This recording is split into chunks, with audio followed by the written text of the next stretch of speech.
আপনারা হয়তো অনেকে ভাবছেন যে আমি তো ফিক্সড ডিপোজিট করতে খুব একটা বলি না, তো আজকে হঠাৎ ফিক্সড ডিপোজিটের ব্যাপারে কেন ভিডিও বানাচ্ছি। এটা ভিডিওতে আপনি জানতে পারবেন এবং তাছাড়াও এটাও জানতে পারবেন যে কিভাবে ফিক্সড ডিপোজিট করলে এবং কোথায় ফিক্সড ডিপোজিট করলে আপনি একটু বেশি রিটার্ন পাবেন, আপনার একটু বেশি লাভ হবে। এই ফর্মুলাটা আমি ফলো করি, শুধু না যে আপনাদেরকে বলছি, এই ফর্মুলাটাই আমি ফলো করি। তো চলুন ভিডিওটি শুরু করা যাক।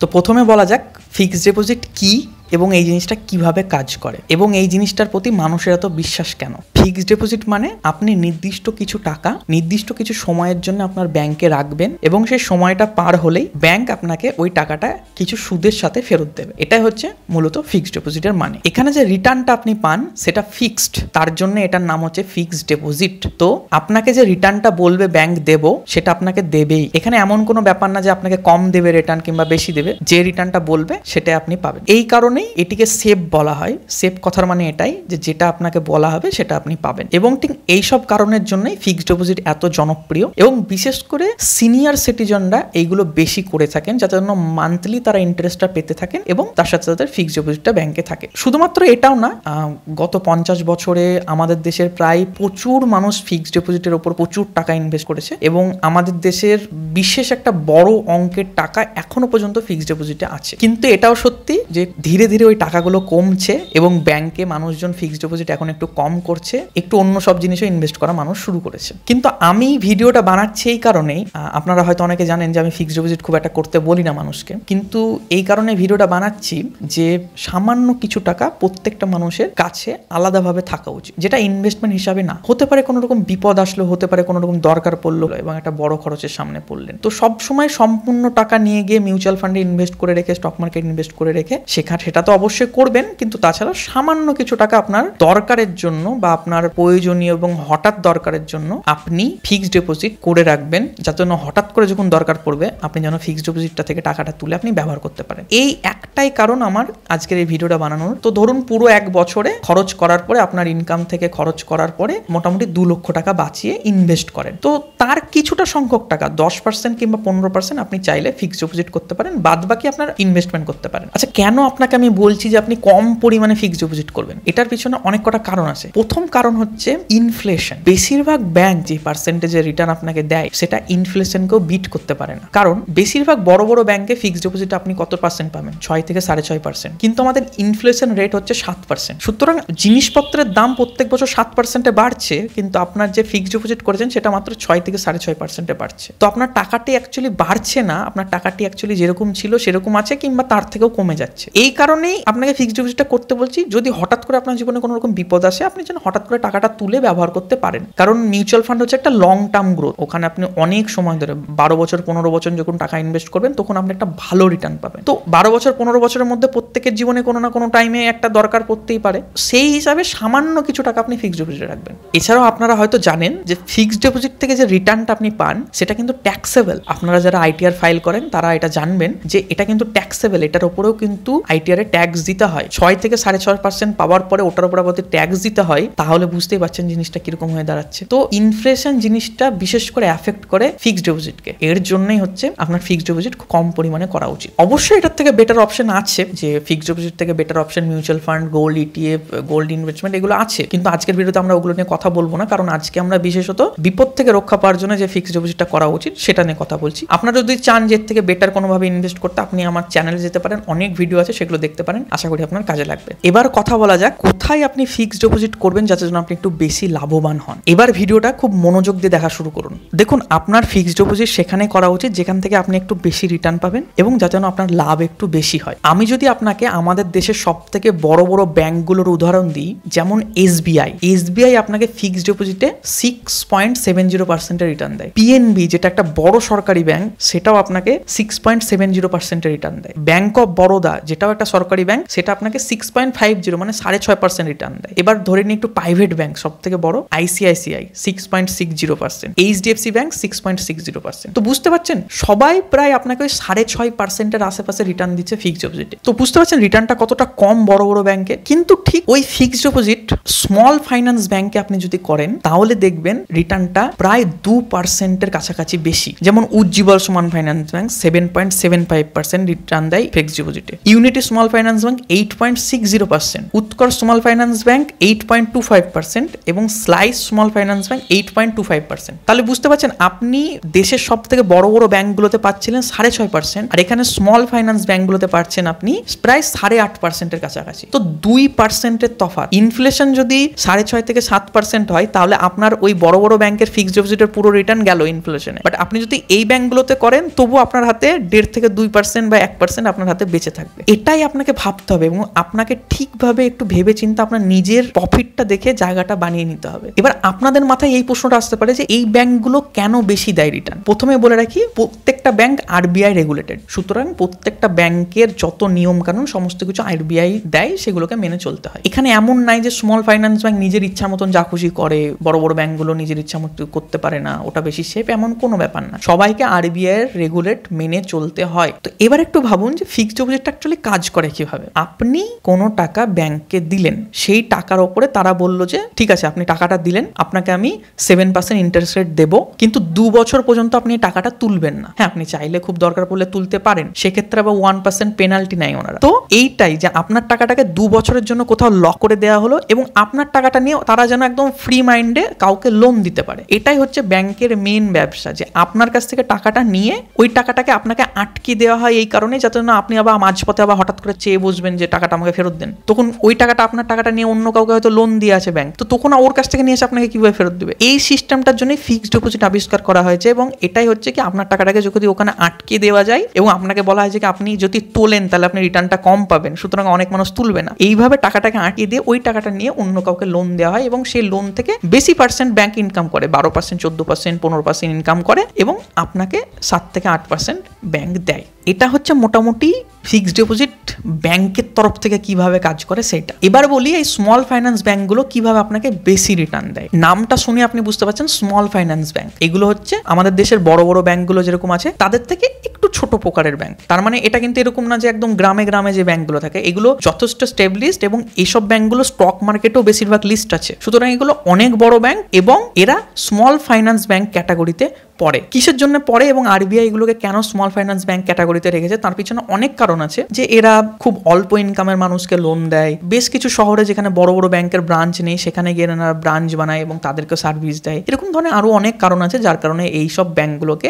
স্মল ফাইন্যান্স ব্যাংক ক্যাটাগরিতে রাখা হয়েছে, যাতে জন্য এরা একদম ওই সব শহরের সমস্যাগুলোকে সমাধান করতে পারে যেখানে ওই সব সমস্যাগুলো বড় ব্যাংক সমাধান করতে পারছে না। কারণ বড় ব্যাংক কোনো এক জায়গায় যদি ব্রাঞ্চ খোলে সেটা অনেক কস্টলি, সেটাকে মেনটেন করার একটা আলাদা খরচ আছে। তো সেই সবের জন্য সব জায়গায় দেখবেন বড় বড় ব্যাংক যায় না। যেমন আমাদের এখানে কোটাক ব্যাংক নেই, আইসিআইসিআই ব্যাংক নেই, এইচডিএফসি নেই, অনেক ধরনের ব্যাংক নেই আমাদের এখানে যেমন শুধুমাত্র বরোদা ব্যাংক, এসবিআই ব্যাংক আর বন্ধন ব্যাংক, এই 3টে বড় ব্যাংক আমাদের এখানে আছে। আমাদের এই শহরে এবার ওরকম ধরনের বড় ব্যাংক তখনই আসবে যখন আমাদের এই শহরের মানুষজন প্রচুর পরিমাণে টাকা পয়সা গেইন করবে এবং প্রচুর পরিমাণে টাকা পয়সা ব্যাংকে রাখবে। এই জিনিস যদি কোনো ব্যাংক না বুঝতে পারে তাহলে ব্যাংক কেন আসবে আমাদের এখানে? তো এই সব কারণে এই সব জায়গাতে যেসব ব্যাংক বড় বড় আসতে পারে না সেই সব সমস্যাকে সমাধান করার জন্য এই ব্যাংকগুলোকে বানানো হয়েছে যে তোমরা ওই সব জায়গাগুলোতে গিয়েও ব্রাঞ্চ করবা যাতে না সেখানকার মানুষও সুবিধা পায়। এর জন্য এটাকে বলা হয় স্মল ফাইন্যান্স ব্যাংক, মানে স্মল একটু সাইজে, বাট এরা ওই ধরনের প্রবলেমগুলো বেশি সমাধান করে। এবার বলি এরা আপনাকে বেশি রিটার্ন দেয় কিভাবে। যেমন আপনাকে বললাম এরা একটু স্মল সাইজের ব্যাংক,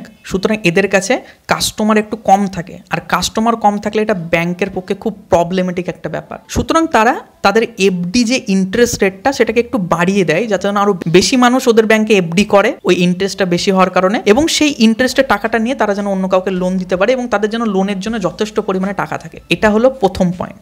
দ্বিতীয় পয়েন্ট, যেহেতু তারা আরো বেশি গ্রো করতে চায় সুতরাং তাদেরকে আরো বেশি মানুষকে লোন দিতে হবে। ঠিক সেই কারণেই তাদের কাছে যদি আরো বেশি টাকা না থাকে তাহলে তারা আরো বেশি মানুষকে লোন দেবে কি করে? ঠিক সেই কারণেই তারা এই ইন্টারেস্ট রেটটা একটু বেশি রাখে যাতে আরো বেশি পরিমাণে মানুষ ফিক্সড ডিপোজিট করে। ওই টাকাগুলো নিয়ে আমরা যেন বেশি পরিমাণে মানুষকে লোন দিতে পারি এবং তাদের থেকে ইনকাম করে আমরা যেন গ্রো করতে পারি। 3 নম্বর পয়েন্ট, ধরুন আপনি একটা ছোট ব্যবসায়ী, আপনি এখন আপনার 1 লাখ টাকা দরকার লোন, আপনি একটা বড় ব্যাংকে যাবেন এসবিআই এর কাছে কিংবা পিএনবির কাছে, আপনার ওই লোন নিতে লোন পাস করতে অনেক ঝামেলা। তো এরা যেহেতু স্মল ফাইন্যান্স ব্যাংক, ওরা ওই স্মল মানুষদেরকেও লোন দেয়, তাদেরকে খুব ছোট ছোট লোন দিয়েও সাহায্য করে। তো এই সমস্ত কিছু লোন যখন দেয় তখন আপনি একটা জিনিস দেখুন, বড় বড় ব্যাংকের লোন যখন পাবেন না তখন এই ব্যাংকের কাছে আসবেন, সুতরাং আপনাকে তখন একটু বেশি চার্জ করা হয় লোনের। তো স্মল ফাইন্যান্স ব্যাংকের লোনের যে পার্সেন্টেজ চার্জ করা হয় কাস্টমারের কাছ থেকে সেটা একটু বেশি। যখন ওই বেশি টাকাটা কাস্টমারকে পে করে তখন আপনিও একটু বেশি ইন্টারেস্ট পান এফডিতে। তো এটাও একটা বড় কারণ। এখানে আপনাকে একটা টিপ দিয়ে রাখি, বড় বড় ব্যাংকের লোন নেওয়ার ইন্টারেস্ট রেটও একটু কম হয়, আর ছোট ছোট ব্যাংক থেকে যদি আপনি লোন নেন তাহলে সেই লোনের উপর আপনাকে ইন্টারেস্টও বেশি দিতে হয়। সুতরাং আপনি যদি কখনো লোন নেওয়ার চিন্তা ভাবনা করেন, চেষ্টা করবেন দেশের বড় ব্যাংকের কাছ থেকে লোন নেওয়া, যেমন এসবিআই কিংবা পিএনবি কিংবা ব্যাংক অফ বরোদা। এদের লোনের পার্সেন্টেজ একটু কম হয়, কিন্তু এরাও যদি সুযোগে পায় আপনাকে লোনের পার্সেন্টেজ বাড়িয়েই আপনাকে লোন করে দেবে, কিন্তু আপনাকে একটু সুযোগভাবে ঠিকভাবে আপনি বুঝতে পারেন তাহলে এদের লোনের পার্সেন্টেজটা একটু কম হয়। কিন্তু স্মল ফাইন্যান্স ব্যাংক যেহেতু এমন কাউকে লোন দিচ্ছে যাকে অন্য ব্যাংক হয়তো বা অতটা গুরুত্ব দিচ্ছে না, বা ছোট খুব ব্যবসায়ী, ছোট একটা ব্যবসায়ী, তাকেও লোন দিচ্ছে, সুতরাং এরা একটু বেশি চার্জ করে। তো আমরা যেহেতু ফিক্সড ডিপোজিট করছি, মানে আমরা ব্যাংকে লোন দিচ্ছি, লোন ফিক্সড ডিপোজিট মানেও আমরা ব্যাংকে লোন দিচ্ছি, ব্যাংক আপনাদের অন্য কাউকে লোন দিচ্ছে। সুতরাং যখন লোন নেবেন তখন বড় ব্যাংকের কাছ থেকে নেবেন যাতে ইন্টারেস্ট রেট একটু কম দিতে হয়, আর যখন আপনি ফিক্সড ডিপোজিট করবেন তখন একটু ছোট ব্যাংকে ফিক্সড ডিপোজিট করবেন যাতে না আপনি একটু বেশি ইন্টারেস্ট পান। সো এইটাই হচ্ছে মেন ব্যাপার। বড় ব্যাংক যেরকম আপনাকে কম ইন্টারেস্ট দেয় ফিক্সড ডিপোজিটে, সেরকম যখন কাউকে লোন দেয় তখন একটু কম ইন্টারেস্ট রেটে তারা লোন দেয়, কিন্তু তাদের কাস্টমার বেশ অনেক বেশি, সুতরাং সেই কারণে তারা পুষিয়ে যায় তাদের। যখন আপনি স্মল ফাইন্যান্স ব্যাংকে ফিক্সড ডিপোজিট করবেন রিটার্নটা একটু বেশি পাবেন, কারণ ওরা ওই টাকাটা নিয়ে গিয়ে যাকে লোন দিচ্ছে তার কাছ থেকে একটু বেশি পাচ্ছে। চতুর্থ নম্বর পয়েন্ট হচ্ছে বড় ব্যাংকের কাছে কোটি কোটি কাস্টমার, মানে চাইতে না চাইতে সবকিছুতে তাদের একদম ফিক্সড ডিপোজিট হয়ে যাচ্ছে, প্রতিদিন প্রতি ঘন্টায় প্রচুর কোটি কোটি টাকার ফিক্সড ডিপোজিট হচ্ছে, প্রচুর কাস্টমার, প্রচুর টাকা তাদের ব্যাংকে সেভিং এ পড়ে, ফিক্সড ডিপোজিটে পড়ে, লোনে পড়ে। তো তারা যেইখানে আছে, যেইভাবে আছে, সেইটাকে সুন্দরভাবে যদি এগিয়ে নিয়ে যেতে পারে তাহলেই তাদের প্রফিট হয়ে যাবে। কিন্তু স্মল ফাইন্যান্স ব্যাংকের কাছে অত কোটি কোটি কাস্টমার তাদেরকে আনতে হবে, তো সেই কারণে একটু ইন্টারেস্ট রেটটা বেশি দেয় আপনাকে, যাতে না আরো বেশি কাস্টমার আসে। তো এটাও একটা বড় কারণ। তো এবার কথা বলা যাক, এই ব্যাংকগুলো সেফ নাকি? স্মল ফাইন্যান্স ব্যাংক এটা কি সেফ? হ্যাঁ, অবশ্যই সেফ। কারণ যেমনটা আমি আপনাকে বললাম, প্রত্যেকটা ব্যাংক আরবিআই রেগুলেট করে, সুতরাং প্রত্যেকটা ব্যাংকে আরবিআই এর নিয়ম মেনেই চলতে হয়। এবং তাছাড়াও প্রত্যেকটা ব্যাংক ডিআইসিজিসি অ্যাপ্রুভড। ডিআইসিজিসি হচ্ছে একটা সাবসিডারি বডি, যে প্রত্যেকটা ব্যাংকের কাস্টমারকে এটা অ্যাসিওর করে যে কোনো কারণে ব্যাংকটা যদি উঠে যায় বা ব্যাংকে যদি কোনো রকম ক্ষতি হয়, আপনার যদি ওই ব্যাংকে টাকা থেকে থাকে, তাহলে আপনাকে ওই টাকা ফেরত দিয়ে দেওয়া হবে। তো প্রত্যেকটা স্মল ফাইন্যান্স ব্যাংক এবং প্রত্যেকটা বড় বড় দেশের ব্যাংক সবাই ডিআইসিজিসি অ্যাপ্রুভড। কিন্তু এখানে একটা পয়েন্ট আছে, সেটা হচ্ছে 5 লক্ষ টাকা পর্যন্ত ডিআইসিজিসি অ্যাপ্রুভড। মানে ধরুন আপনি ব্যাংকে 6 লক্ষ টাকা রাখলেন, এই দেশের কোনো ব্যাংকে, আপনার ওই ব্যাংকটা যদি উঠে যায়, আপনি কিন্তু 5 লক্ষ টাকা আপনার ইনসিওর, সুতরাং আপনি 5 লক্ষ টাকা ফিরিয়ে পাবেন। ওই 6 লক্ষ টাকার মধ্যে ওই ওপরে 1 লক্ষ টাকার কোনো গ্যারেন্টি নেই। এটা সব ব্যাংকের সাথে, আপনি কোটাকে রাখেন, আপনি আইসিআইসিআই রাখেন, আপনি স্মল ফাইন্যান্স ব্যাংকে রাখেন, সবাই ডিআইসিজিসি অ্যাপ্রুভ। ডিআইসিজিসি এটাই বলে আমি 5 লক্ষ টাকা পর্যন্ত আপনাকে ফিরিয়ে দেওয়ার আমি গ্যারেন্টি নিচ্ছি। আপনি যদি যে কোনো ব্যাংকে অ্যাকাউন্ট খুলছেন, আপনি যদি 5 লক্ষ টাকার মধ্যেই রাখেন, ওই ব্যাংক যদি উঠেও যায় আপনি ওই টাকা ফেরত পেয়ে যাবেন। আর একটা কথা বলে রাখি, কোনো ব্যাংক সহজে উঠবে না, হয়তো অন্য ব্যাংকের সাথে মার্জ হয়ে যাবে, দিয়ে একটা বড় ব্যাংক হয়ে যাবে, আদারওয়াইজ এরকম ধরনের কোনো ব্যাংক উঠবে না হঠাৎ করে। ইউনাইটেড ব্যাংক অফ ইন্ডিয়া বলে একটা ব্যাংক ছিল, সেটা পরবর্তীতে পিএনবির সাথে মার্জ হয়ে গেছে। সুতরাং ইউনাইটেড ব্যাংকের কাস্টমারদের কি হয়েছে, তাদের শুধু ওই যে নাম্বারটা ছিল আইএফএসসি, ওটা বদলেছে এবং কাস্টমার আইডিটা বদলে গেছে, ওদের টাকা পয়সার কিছুই হয়নি। সুতরাং ওই রকমই হয় বেশিরভাগ ব্যাংক, ওইভাবে সচরাচর ওঠে না। হ্যাঁ, এমনটা না যে আপনি এমন কোনো ব্যাংকে রাখছেন টাকা যেটা আপনার আরবিআই রেগুলেটেড না, ডিআইসিজি অ্যাপ্রুভ না, কোনো লোকাল একটা ব্যাংকে, সেরকম করবেন না। কোনো ব্যাংক কি আরবিআই রেগুলেটেড কিংবা ডিআইসিজি অ্যাপ্রুভড কিনা সেটা চেক করার জন্য আপনি আরবিআই এর ওয়েবসাইটে চলে যাবেন। যত ব্যাংক আমাদের দেশে আছে সমস্ত ব্যাংকের লিস্ট আছে, আপনি ওই লিস্টের মধ্যে থেকে খুঁজে নেবেন যে আপনি যে ব্যাংকে টাকা রাখছেন সেটা কি এই লিস্টে আছে কি নেই। যদি থাকে তাহলে আর কোনো চিন্তার কারণ নেই। তো চলুন এবার আপনাকে বলি যে আপনি এমন কিভাবে ফিক্সড ডিপোজিট করবেন যার কারণে আপনার ব্যাংকে অ্যাকাউন্টও খুলতে হবে না এবং তবুও আপনার ফিক্সড ডিপোজিট হয়ে যাবে। তো এটার জন্য আমি ব্যবহার করি স্টেবল মানি নামে একটা অ্যাপ্লিকেশন। প্রথমে বলে দিই, এটা কোনো স্পন্সরশিপ ভিডিও না, আমাকে কোনো রকম টাকা পয়সা এই অ্যাপ্লিকেশন দেয়নি, আমি এটা পার্সোনালি ব্যবহার করি বলে আপনাকে বলছি। এখানে সমস্ত স্মল ফাইন্যান্স ব্যাংকগুলো লিস্ট হয়ে থাকে এবং আপনারা সবাই জানবেন স্টেবল মানি অ্যাপ, কারণ খুবই পপুলার এখন একটা অ্যাপ আমাদের দেশের। সুতরাং এই অ্যাপ্লিকেশনের মধ্যে থেকে আপনি যদি অ্যাকাউন্ট খোলেন, অনেক ধরনের ব্যাংক আপনি দেখতে পাবেন। এখানে সব স্মল ফাইন্যান্স ব্যাংক, যারা একটু বেশি রিটার্ন দেয় আপনাকে, এবং প্রত্যেকটা ডিআইসিসি অ্যাপ্রুভ। সুতরাং যদি কোনো ফিক্সড ডিপোজিট করার ইচ্ছা থাকে 5 লক্ষ টাকার মধ্যে করবেন, ব্যাস। তো চলুন আমি আপনাকে মোবাইল থেকে দেখাই যে কিভাবে এখানে আপনাকে এফডি করতে হয়। আমি সম্পূর্ণ এফডি করে দেখাবো না, বাট আপনাকে টোটাল প্রসেসটা আমি বলে দিচ্ছি। চলুন মোবাইল স্ক্রিনে। তো আমরা মোবাইল স্ক্রিনে চলে এসেছি। চলুন এবার দেখা যাক কিভাবে আপনি এই অ্যাপ্লিকেশনটা ব্যবহার করবেন। খুব দারুণ একটা অ্যাপ্লিকেশন, আমি অনেক দিন থেকে ব্যবহার করি। তো প্রথমে ডেসক্রিপশনে লিঙ্ক দিয়ে দেবো, সেই লিঙ্ক থেকে গেলে আপনারা প্লে স্টোরে চলে যাবেন। তো এই অ্যাপ্লিকেশনটা ইনস্টল করে নেবেন, তারপরে ওপেন করবেন। তো ওপেন করার পরে বেসিক যেরকম হয় অ্যাপ্লিকেশনগুলো, আপনার মোবাইল নাম্বার চাইবে, আপনার ইমেল আইডি চাইবে, আপনার প্যান নাম্বার চাইবে, অ্যাকাউন্ট এখানে ক্রিয়েট হয়ে যাবে। তো এখানে দেখুন প্রচুর ব্যাংক লিস্ট হয়ে আছে, যেগুলো সব স্মল ফাইন্যান্স ব্যাংক, কারণ স্মল ফাইন্যান্স ব্যাংকটা একটু ভালো রিটার্ন দেয়। এই অ্যাপ্লিকেশনটা বেসিক্যালি এই ধরনের জিনিসপত্র নিয়েই কাজ করে। তো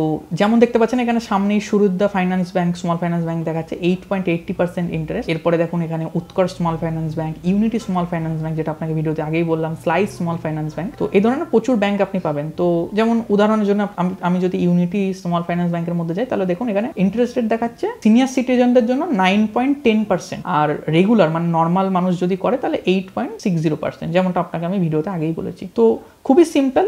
এখানে যে কোনো ব্যাংকে আপনাকে এখানে কোনো ব্যাংকে অ্যাকাউন্ট খুলতে হবে না। আপনি যদি এফডি করতে চান কোনো ব্যাংকে অ্যাকাউন্ট খুলতে হবে না। দারুণ একটা সুযোগ সুবিধা, প্রচুর মানুষ ইনভেস্ট করছে, কোটি কোটি টাকা হচ্ছে। এই অ্যাপ্লিকেশনটা কিছু দিনে খুব বড় একটা ভালো জায়গায় চলে গেল। তো এরকম ধরনের এখানে অনেক ব্যাংক আছে। এখানে আমাদের দেশের আপাতত সব থেকে বড় বড় ব্যাংকগুলো নেই, এসবিআই বলুন বা এইচডিএফসি বলুন, তারা নেই, কিন্তু বলা যাচ্ছে যে কি তারা আসবে। যেমন ইন্ডাসইন্ড ব্যাংক আছে, কিছুদিন আগে ছিল না। তো এরকম ভাবে আপনার যে ব্যাংক পছন্দ হবে আপনি চাইলে গুগলে একটু সার্চ করতে পারেন, এই ব্যাংকের ব্যাপারে জানতে পারেন, সেই ব্যাংকে ক্লিক করবেন।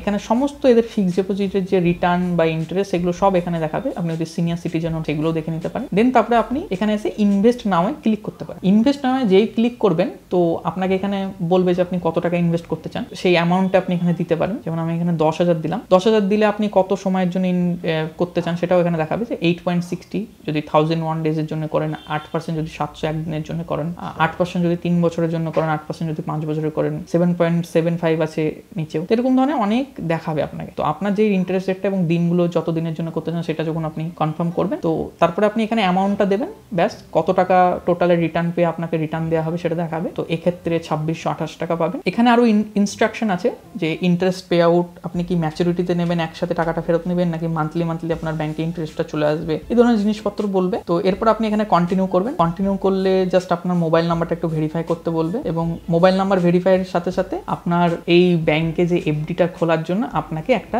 ছোট্ট করে ভিডিও কল এই ব্যাংকের তরফ থেকে আপনাকে করবে। সেটা হচ্ছে কি, এই প্রসেসটা আপনি যখন করে ফেলবেন তারপরে এখানে আপনাকে বলবে যে আপনার একটি ভিডিও কল করতে হবে। আপনি ওখানে যেই ক্লিক করবেন, তো সাথে সাথে ওই ব্যাংকের যে ব্যাংকে আপনি এফডি করতে চাইছেন সেই ব্যাংকে আপনার একটা এমপ্লয় ওখানে আপনার ভিডিও কলে কানেক্ট হয়ে যাবে। ওনারা এসে বেসিক্যালি আপনার একটু প্যান কার্ডটা আপনার হাতে নিয়ে দেখবে, আপনার একটা সেলফি তুলবে, এবং তার সাথে সাথে আপনাকে একটা সাদা কাগজে হয়তো সিগনেচার করেও দেখাতে হতে পারে। তো এই দুটো তিনটে খুব সামান্য 2 থেকে 3 মিনিটের মধ্যে আপনার ভিডিও কেএসিটা কমপ্লিট হয়ে যাবে। এবং এটা আপনাকে একবারই করতে হবে, এমন না যে প্রত্যেকবার যত আমি এফডি করছি ততবার করতে হবে।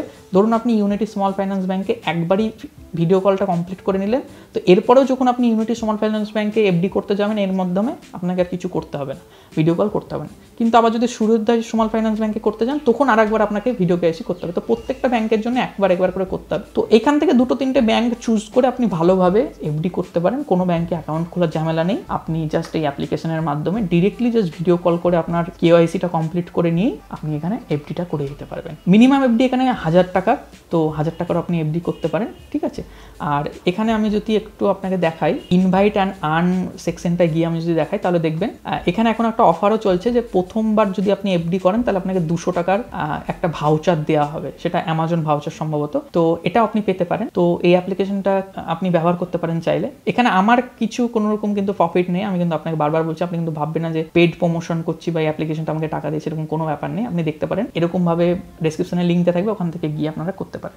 যে কোনো ব্যাংক আপনার এখানে যেটা পছন্দ সেখানে গিয়ে আপনি সমস্ত ধরনের ব্যাংক আছে, আপনি চাইলে এখানে ফিক্সড ডিপোজিট করতে পারেন, যারা একটু ভালো রিটার্ন দেবে। কোন ব্যাংকে আপনি করতে চাইছেন বা করছেন কিংবা করবেন বলে ভাবছেন, কিংবা অনেকদিন থেকে হয়তো ব্যবহার করছেন অ্যাপ্লিকেশনটা আপনাদের মধ্যে অনেকজন, তো প্লিজ কমেন্ট করে যাবেন এবং আমাকে জানাবেন। কোনো রকম যদি প্রশ্ন থাকে প্লিজ জানাবেন। ভিডিওটা হয়তো অনেক লং হলো, কিন্তু আশা করছি আপনি সমস্ত কিছু বুঝতে পারলেন, কীভাবে ফিক্সড ডিপোজিট হয়, কীভাবে করতে হয় এবং এই অ্যাপ্লিকেশনটার ব্যাপারেও। তো চলুন নেক্সট ভিডিওতে আবার দেখা হচ্ছে। টাটা।